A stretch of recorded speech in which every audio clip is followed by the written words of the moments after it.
ഇടയിൽ കേരള സർക്കാർ 4ാം വാർഷികം ആഘോഷിക്കുകയാണ്. ഈ വാർഷികം ആഘോഷിക്കാനുള്ള ഒരു അവകാശവും ഈ സർക്കാരിനില്ല. കേരളത്തിൻ്റെ ചരിത്രത്തിൽ ഏറ്റവും വലിയ കടക്കണിയിലാക്കി ഏറ്റവും വലിയ ധനപ്രതിസന്ധിയിലൂടെ നമ്മുടെ സംസ്ഥാനം കടന്നു പോവുകയാണ്. അടിസ്ഥാന വർഗങ്ങളെ പൂർണ്ണമായി അവഗണിച്ചു. ആരോഗ്യ, കാർഷിക, വിദ്യാഭ്യാസ രംഗങ്ങൾ വലിയ തോതിലുള്ള അനിശ്ചിതത്വം ഉണ്ടാക്കി വച്ചിരിക്കുന്നു. പാവപ്പെട്ട മനുഷ്യർ, മലയോരങ്ങളിലെ പാവപ്പെട്ട മനുഷ്യർ വന്യജീവി ആക്രമണത്തിൽ കഷ്ടപ്പെടുമ്പോൾ തിരിഞ്ഞു നോക്കുന്നില്ല സർക്കാർ. തീരപ്രദേശങ്ങളിലെ ജനങ്ങളും വറുതിയിലും പട്ടിണിയിലുമാണ്. ഇങ്ങനെ ജനങ്ങൾ പ്രയാസപ്പെടുമ്പോൾ ക്ഷേമ പരിപാടികൾ പൂർണ്ണമായി നിർത്തിവയ്ക്കപ്പെടുകയും വികസന പദ്ധതികൾ നടപ്പിലാക്കാൻ പറ്റാത്ത ഒരു സ്ഥിതിയിലേക്ക് കേരളം കൂപ്പുകുത്തുകയാണ്. നിങ്ങൾക്കറിയാം, ഈ സംസ്ഥാനം കണ്ട ഏറ്റവും വലിയ കടക്കണിയിലൂടെയാണ് നമ്മൾ പോയിക്കൊണ്ടിരിക്കുന്നത്. ഏറ്റവും വലിയ ധനപ്രതിസന്ധി. ഖജനാവിൽ പൈസയില്ല, വരുമാനമില്ല. സംസ്ഥാനത്തിൻ്റെ ദുർച്ചെലവുകൾ ഓരോ ദിവസവും വർദ്ധിക്കുകയാണ്. ഏറ്റവും വലിയ 6 ലക്ഷം കോടി രൂപയുടെ കടക്കണിയിലേക്ക് സംസ്ഥാനം കൂപ്പുകുത്തുന്ന ഒരു സമയത്താണ്. ഒരുപാട് പേയ്മെൻറ്റുകൾ, നിരവധി എണ്ണിയാൽ ഒടുങ്ങാത്ത തരത്തിൽ വിവിധ ഡിപ്പാർട്ട്മെൻറ്റുകളിൽ കരാറുകാർക്കുൾപ്പെടെയുള്ള ജലജീവൻ പദ്ധതി ഉൾപ്പെടെയുള്ള കോടിക്കണക്കിന് രൂപയാണ് ഈ സർക്കാർ വലിയ കടബാധ്യതയിൽ പെട്ടു നിൽക്കുന്നത്. വലിയ കടബാധ്യത, വലിയ ബാധ്യതയിലാണ് സർക്കാർ നിൽക്കുന്നത്. ഒരു തരത്തിലും ആ ധനപ്രതിസന്ധി പരിഹരിക്കാൻ വേണ്ടിയിട്ടുള്ള ഒരു നടപടിയും ഗവൺമെൻറ് സ്വീകരിക്കുന്നില്ല എന്നുള്ളതാണ് ഏറ്റവും പ്രധാനപ്പെട്ട കാര്യം. അടിസ്ഥാന വർഗങ്ങളോട് പൂർണ്ണമായ അവഗണനയാണ്. സാമൂഹ്യ സുരക്ഷാ പെൻഷൻ പല പ്രാവശ്യം മുടങ്ങി. ക്ഷേമനിധി ബോർഡുകൾ മുഴുവൻ തകർച്ചയുടെ വക്കിലാണ്. 6ഓളം ക്ഷേമനിധികൾ പൂർണ്ണമായി തകരുകയാണ്. പാവപ്പെട്ട തൊഴിലാളികൾ അവരുടെ ജീവിതകാലം മുഴുവൻ അവരധ്വാനിച്ച പണത്തിൽ നിന്ന് കൊടുത്ത അംശാദായം കൊടുത്ത ക്ഷേമനിധികളിൽ നിന്ന് പോലും അവർക്ക് വരുമാനം ഉണ്ടാകുന്നില്ല. കെട്ടിട നിർമ്മാണ തൊഴിലാളി ക്ഷേമനിധി പോലെയുള്ള ക്ഷേമനിധി ബോർഡുകളിൽ നിന്ന് 16 മാസമായി പെൻഷൻ പോലും കിട്ടിയിട്ടില്ല. അംഗൻവാടി ജീവനക്കാർക്ക് അവർക്ക് പെൻഷൻ കൊടുക്കുന്നില്ല. ഇങ്ങനെ ക്ഷേമനിധികൾ മുഴുവൻ തകർന്നു.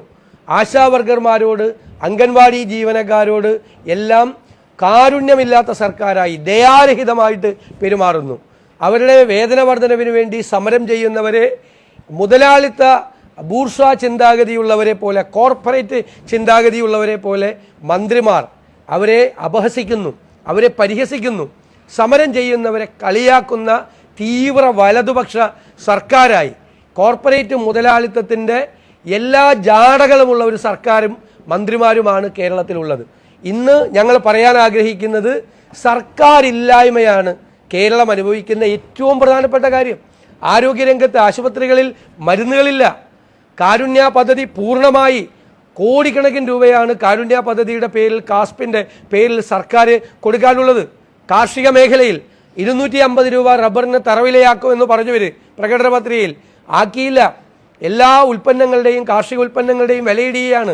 നാളികേര സംഭരണം നടക്കുന്നില്ല. നെല്ല് സംഭരണം പാളിപ്പോയി. നെല്ല് പാവപ്പെട്ട കർഷകരെ മില്ലുടമകളുമായി ചേർന്ന് കബളിപ്പിക്കാനാണ് സർക്കാർ ശ്രമിച്ചുകൊണ്ടിരിക്കുന്നത്. നിങ്ങൾക്കറിയാം, വന്യജീവി ആക്രമണത്തിൻ്റെ പേരിൽ ഒരു നടപടി എടുക്കുന്നില്ല. ഇപ്പോൾ 4ാം മാസമായിട്ടുള്ളൂ. 18 പേരെ ആന ചവിട്ടി കൊന്നു. കഴിഞ്ഞ ആഴ്ച 3 പേരെയാണ് കൊന്നത്. സർക്കാർ ഒരു നടപടിയും സ്വീകരിക്കുന്നില്ല. പരമ്പരാഗതമായി ചെയ്യുന്ന കാര്യങ്ങൾ പോലും ഈ വന്യജീവി ആക്രമണത്തിൽ നിന്ന് ജനങ്ങളെ രക്ഷിക്കാൻ ഗവൺമെൻറ് ചെയ്യുന്നില്ല. തീരപ്രദേശത്ത് കടൽ മണൽ ഖനനം നടക്കാൻ പോകുന്നു. സർക്കാർ നിസ്സംഗരായിരിക്കുന്നു. കേന്ദ്ര സർക്കാരിനെതിരായിട്ടുള്ള ശക്തമായ നടപടികൾ സ്വീകരിക്കുന്നില്ല. മണ്ണെണ്ണ സബ്സിഡി വർദ്ധിപ്പിക്കുന്നില്ല. തീരപ്രദേശത്ത് തീരദേശ ഹൈവേ കൊണ്ടുവന്ന് വീണ്ടും അവിടെയുള്ള ഉപജീവന മാർഗം മത്സ്യപിടുത്തം ഉപജീവനമാക്കി വച്ചിരിക്കുന്ന മത്സ്യത്തൊഴിലാളികളെ അവിടെ നിന്ന് എവിക്റ്റ് ചെയ്യാൻ പോകുന്നു. അവരെ അവിടെ നിന്നും മാറ്റാൻ പോവാണ്. അവർക്ക് അവിടെ ജീവിക്കാൻ കഴിയാത്ത സാഹചര്യം ഉണ്ടാകുന്നു. ഇത് തന്നെയാണ് കേരളത്തിലെ സമസ്ത മേഖലകളിലും നിലനിൽക്കുന്ന ഏറ്റവും പ്രധാനപ്പെട്ട പ്രശ്നങ്ങൾ. അഴിമതിയും ധൂർത്തുമാണ്. എല്ലാ സ്ഥലത്തും അഴിമതിയും ധൂർത്തുമാണ്. ഇപ്പോൾ ഈ ആശാവർക്കർമാർക്ക് കൊടുക്കാൻ പൈസയില്ല.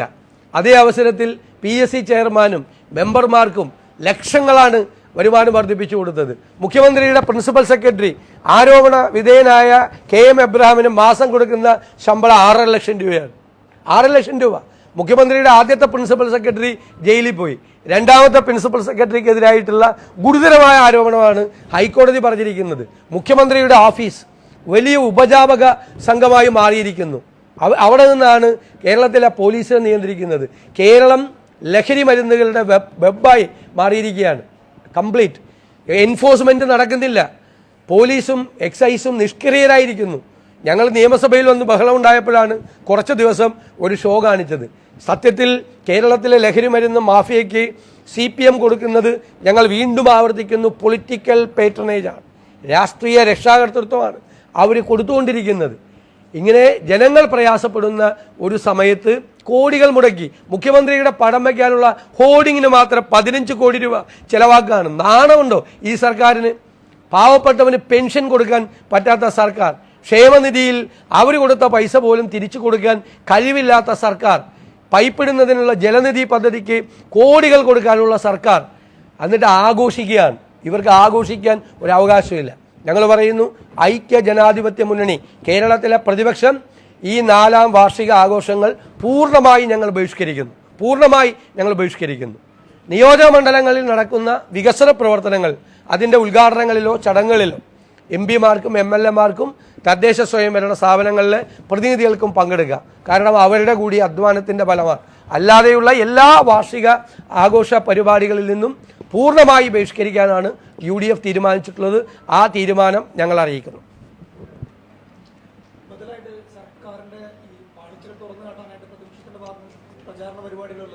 ഞങ്ങൾ ഈ ഇലക്ഷൻ ആയതുകൊണ്ടാണ്, നിലമ്പൂർ ഇലക്ഷൻ ഉടൻ പ്രഖ്യാപിക്കും എന്ന് വന്നുകൊണ്ടാണ്.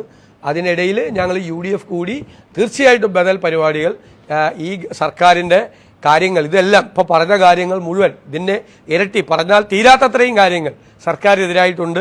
അത് തുറന്നു കാണിക്കാനുള്ള പരിപാടികളുണ്ടാകും. UDF ചേർന്ന് അതിന് രൂപം കൊടുക്കും.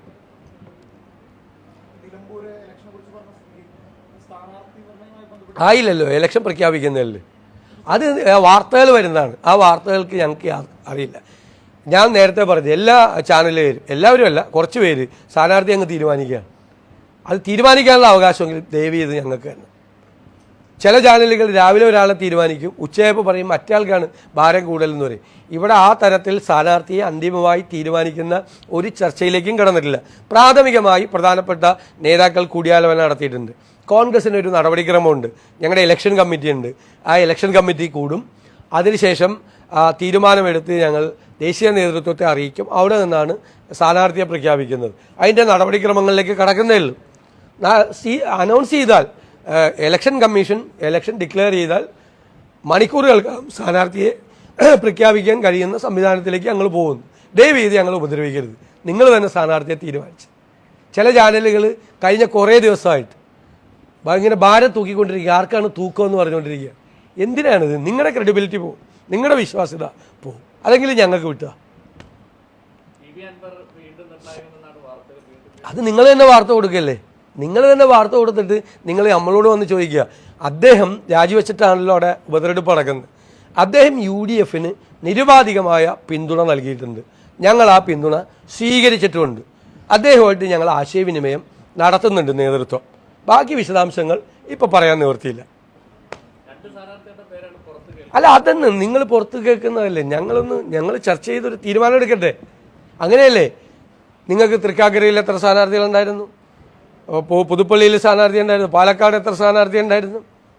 നിങ്ങൾ തന്നെ എത്രയോ ചർച്ചകൾ നടത്തി. ഞങ്ങൾ പറഞ്ഞപ്പോൾ സ്ഥാനാർത്ഥിയെ ഏകകണ്ഠമായിട്ട് സ്ഥാനാർത്ഥിയെ ഞങ്ങൾ പ്രഖ്യാപിക്കും. അത് നടപടിക്രമമുണ്ടല്ലോ. ഞാൻ ഒറ്റയ്ക്കോ വന്നിട്ടാണോ സ്ഥാനാർത്ഥിയുടെ പേര് പറയുന്നത്? ഞങ്ങൾ കൂട്ടായ ആലോചന ഇലക്ഷൻ കമ്മിറ്റി എല്ലാം വെച്ചിട്ടില്ല ആലോചിക്കും.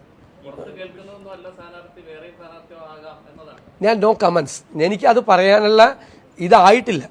എനിക്ക് അതിനുള്ള എന്നെ ആ ഉത്തരവാദിത്വം ഏൽപ്പിക്കുമ്പോൾ ഞാൻ അത് അനൗൺസ് ചെയ്യും. പാർട്ടി എന്നെ ഏൽപ്പിക്കുമ്പോൾ, സ്ഥാനാർത്ഥിയെ പ്രഖ്യാപിക്കാൻ പറയുമ്പോൾ പ്രഖ്യാപിക്കും. ഇല്ല, അദ്ദേഹം ഒരു പേരും പറഞ്ഞിട്ടില്ല. അദ്ദേഹം ആദ്യം അങ്ങനെ പറഞ്ഞു, പിന്നീട് അദ്ദേഹം പറഞ്ഞു കോൺഗ്രസ് പാർട്ടി തീരുമാനിക്കുന്ന ഏത് സ്ഥാനാർത്ഥിക്കും പിന്തുണ കൊടുക്കും എന്നാണ് അദ്ദേഹം ഞങ്ങളെ അറിയിച്ചിട്ടുള്ളത്.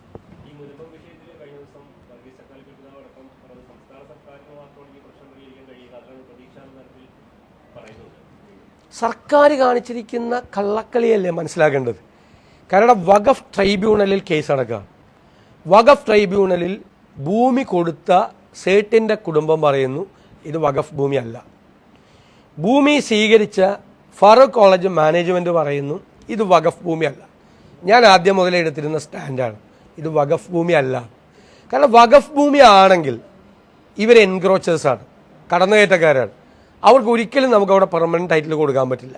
ഈ രേഖകൾ പരിശോധിച്ചാൽ ഇത് വഖഫ് ഭൂമി അല്ല എന്ന് വളരെ വ്യക്തമാണ്. പക്ഷെ ഗവൺമെൻറ് എന്താ ചെയ്തത്? ട്രൈബ്യൂണലിൻ്റെ അടുത്ത് നിന്ന് ഒരു അനുകൂലമായ തീരുമാനം, മുനമ്പം നിവാസികൾക്ക് അനുകൂലമായ തീരുമാനം വരുമെന്ന് കണ്ടപ്പോൾ സർക്കാരിൻ്റെ നിർദ്ദേശപ്രകാരം വഖഫ് ബോർഡ് ഹൈക്കോടതിയിൽ പോയി സ്റ്റേ വാങ്ങിച്ചു. മെയ് 29 വരെ സ്റ്റേ വാങ്ങിച്ചേക്കുക. മെയ് 19 വരെയാണ് ഈ വഖഫ് ട്രൈബ്യൂണലിൻ്റെ കാലാവധി. അപ്പോൾ സർക്കാർ എന്താ, വഖഫ് മന്ത്രിക്ക് അതിൽ പങ്കുണ്ട്, വഖഫ് മന്ത്രിക്ക് എന്നിട്ട് അതിൽ പങ്കുണ്ട്. എന്നിട്ട് 19 ഇവരുടെ കാലാവധി തീരും. അപ്പോൾ ഈ വഖഫ് ട്രൈബ്യൂണലിനെ കൊണ്ട് വിധി പറയിപ്പിക്കരുത്. ഇനി വരാൻ പോകുന്ന വഖഫ് ട്രൈബ്യൂണലിൻ്റെ ഘടന പാർലമെൻറ്റ് പാസ്സാക്കിയ വഖഫ് നിയമം അനുസരിച്ചിട്ടാണ്. അപ്പോൾ കേരള സർക്കാർ വഖഫ് ബോർഡിനെ കൊണ്ട് നടത്തുന്ന ഈ വഞ്ചനയാണ്. എന്നിട്ട് എനിക്കെതിരായിട്ട് വഖഫ് ബോർഡിൻ്റെ CEO സ്റ്റേറ്റ്മെൻറ്റ് കൊടുത്തേക്കുക. സർക്കാരൊന്ന് പരിശോധിക്കുക. പ്രതിപക്ഷ നേതാവിനെതിരായിട്ട് സ്റ്റേറ്റ്മെൻറ്റ് കൊടുക്കാൻ ഒരു ഉദ്യോഗസ്ഥൻ, വഖഫിൻ്റെ CEOയ്ക്ക് പ്രതിപക്ഷ നേതാവിനെതിരായിട്ട് സ്റ്റേറ്റ്മെൻറ്റ് കൊടുക്കാമോ? നിങ്ങൾ അന്വേഷിക്കുക, കൊടുക്കാമോ? വഖഫിൻ്റെ CEO കൊണ്ട് അതിൽ പറഞ്ഞിരിക്കുന്നത് എന്താ? ഇത് വഖഫാണെന്ന്. ആരാ പറയുന്നത്? സംസ്ഥാന ഗവൺമെൻറ്റിന് നിയന്ത്രണമല്ല, വഖഫ് ബോർഡിനെ കൊണ്ട് പറയിപ്പിച്ചിരിക്കുകയാണ്. അപ്പോൾ സംസ്ഥാന ഗവൺമെൻറ്റിൻ്റെ സ്റ്റാൻഡ് എന്താ? മുനമ്പത്തെ നിവാസികൾ അവിടെ എൻക്രോച്ച് ചെയ്ത് കയറിയെന്നാണ് വഖഫ് ഭൂമിയിലേക്ക്. വ്യക്തമാകട്ടെ, പറയട്ടെ. എന്തിനാണ് എന്നിട്ട് മുനമ്പത്തെ ആളുകളെ ഞങ്ങൾ സംരക്ഷിക്കും എന്ന് പച്ചക്കള്ള മുഖ്യമന്ത്രി പറയുന്നത്? ചെയ്യുന്നത് അവരെ പൊളിറ്റിക്കൽ അപ്പോയിൻമെൻറ്റാ വഖഫ് ബോർഡിൻ്റെ ചെയർമാൻ. ആ വഖഫ് ബോർഡാണ് കോടതി പോയിട്ട് ഈ വഖഫ് ട്രൈബ്യൂണലിൻ്റെ സ്റ്റേ, ഇല്ലെങ്കിൽ വഖഫ് ട്രൈബ്യൂണലിൽ നിന്ന് നല്ല വിധി ഉണ്ടാകുമായിരുന്നു. അതാണ് എല്ലാവരും പ്രതീക്ഷിച്ചത്, മുനമ്പം നിവാസികൾ. അതാണ് ചക്കാലക്കൽ പിതാവ് അടക്കമുള്ള ആളുകൾ പറഞ്ഞത്. ഞങ്ങൾ പണ്ട് പറഞ്ഞിട്ടില്ല 10 മിനിറ്റ് മതി. 10 മിനിറ്റ് എന്താ? 10 മിനിറ്റ് എന്താണെന്ന് എല്ലാവരും ചോദിച്ചു. അത് ഇവർ ചെയ്തില്ലെങ്കിൽ ഞങ്ങൾ അധികാരത്തിൽ വരുമ്പോൾ ഞങ്ങൾ കാണിച്ചു തരാം 10 മിനിറ്റ് കൊണ്ട് അവസാനിപ്പിക്കുന്നത്.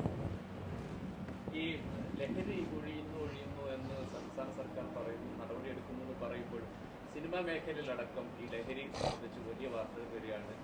പ്രധാനപ്പെട്ട നടന്മാർ ഒടുവിൽ പോകുന്നു, ചാടിപ്പോകുന്നു, അത്തരം വാർത്തകൾ ഉണ്ടാകും.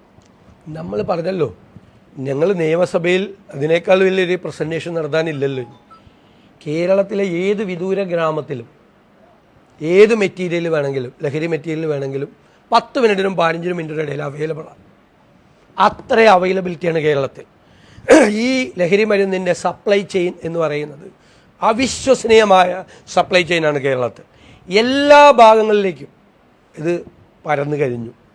സാധാരണക്കാരിലേക്കും എല്ലാ രംഗങ്ങളിലും പ്രവർത്തിക്കുന്ന സിനിമ ഉൾപ്പെടെ പ്രവർത്തിക്കുന്ന എല്ലായിടത്തേക്കും വ്യാപകമായി കഴിഞ്ഞു. ഗവൺമെൻറ് ചോദിച്ചാൽ പറയും ഞങ്ങൾ കേസെടുത്തതിൻ്റെ കണക്ക് പറയും. കേസെടുത്തതിൽ ഏറ്റവും കൂടുതൽ കേസെടുത്തേക്കണത് എന്തില്ല? ഈ വലിക്കുന്ന ആളുകൾക്കെതിരെയാണ് കേസെടുത്തേക്കുന്നത്. എന്നിട്ട് അപ്പം തന്നെ അവനെ ജാമ്യത്തിൽ വിടും. അവൻ ജാമ്യം ഇട്ട് പുറത്തിറങ്ങിക്കഴിഞ്ഞാൽ ആദ്യം ഇത് മേടിച്ച് പിന്നെയും വലിക്കും. അല്ലാതെ ഒന്നും സംഭവിക്കുന്നില്ല. അതുകൊണ്ട് ഞങ്ങൾ പറഞ്ഞിരിക്കുന്നത് എൻഫോഴ്സ്മെൻ്റാണ് പ്രധാനം. സപ്ലൈ ചെയിൻ പൊളിക്കണം. എവിടെ നിന്നാണ് കേരളത്തിലേക്ക് ഇത്രയും ഹ്യൂജ് ക്വാണ്ടിറ്റി വരുന്നത് അത് കണ്ടെത്തണം. ഞങ്ങൾ പറഞ്ഞല്ലോ 2 IG ഏൽപ്പിക്കണം, ദക്ഷിണ മേഖലയും ഉത്തര മേഖലയും. 10-30 കേസെടുത്തു കഴിഞ്ഞാൽ ഈ സപ്ലൈ ചെയിൻ എവിടെ നിന്നാണ് വരുന്നത്, എന്താണ് സപ്ലൈ ചെയിൻ എന്ന് മനസ്സിലായി അത് ബ്രേക്ക് ചെയ്യാതെ കേരളം രക്ഷപ്പെടില്ല. കേരളത്തെ ഇതൊക്കെ വാചകടിയാണ്. പിന്നെ എക്സൈസിൻ്റെയും പോലീസിൻ്റെ പണിയാണ് ബോധവൽക്കരണത്തിന് എന്തോരം സാമൂഹ്യ സംഘടനകൾ, മതസംഘടനകൾ, രാഷ്ട്രീയ പാർട്ടികൾ ഞങ്ങളൊക്കെ ചെയ്യുന്നുണ്ട്. ഞങ്ങളെല്ലാവരും ചെയ്യുന്നുണ്ട്. യുവജന സംഘടനകൾ അവരൊക്കെ ചെയ്യട്ടെ. എന്നിട്ട് ഇവരാണ് ബാനറും കെട്ടി ക്ലാസ് എടുക്കാൻ വേണ്ടി പോകുന്നത്. ആകെ ഫോഴ്സിൽ തന്നെ ആൾ കുറവാണ്. അവരെ കൊണ്ട് ആളെ പിടിക്കാൻ പറ, ശരിക്കുള്ള ആളെ പിടിക്കാൻ പറ. മുഖ്യമന്ത്രി നടത്തിയ മീറ്റിങ്ങിലും ബോധവൽക്കരണം സെക്കൻഡ് പ്രയോറിറ്റിയാണ്. ബോധവൽക്കരിച്ചാലൊന്നും മാറുന്നില്ല. സാധനത്തിൻ്റെ അവൈലബിലിറ്റി ഇല്ലാതാക്കണം. ഇല്ലേ? ബോധവൽക്കരണം കേട്ടിട്ട് ആരെങ്കിലും ഇത് ഉപേക്ഷിച്ച നമ്മൾ ഭയപ്പെടുത്തുക എന്ന് വെച്ചാൽ ഇതിൻ്റെ അപകടത്തെക്കുറിച്ച് ഭയപ്പെടുത്തുക. ഇനിയുള്ള ആളുകൾ ഇതിൻ്റെ അകത്ത് പെടുത്താതിരിക്കുക. പിന്നെ പെട്ടുപോയവന് അഡിക്ഷൻ സെൻ്ററും അങ്ങനെയുള്ള സംവിധാനങ്ങളും റീഹാബിലിറ്റേഷൻ സെൻ്ററും ഒക്കെ തുടങ്ങി പെട്ടുപോയവന് ഇതിൽ നിന്ന് രക്ഷപ്പെടുത്തുക. അല്ലാതെ ഈ വാചക വടി കൊണ്ട് ഒരു കാര്യവും നടക്കാൻ പോകുന്നില്ല. പിന്നെ ഈ പൊളിറ്റിക്കൽ പേട്രണേജും അവസാനിപ്പിക്കണം.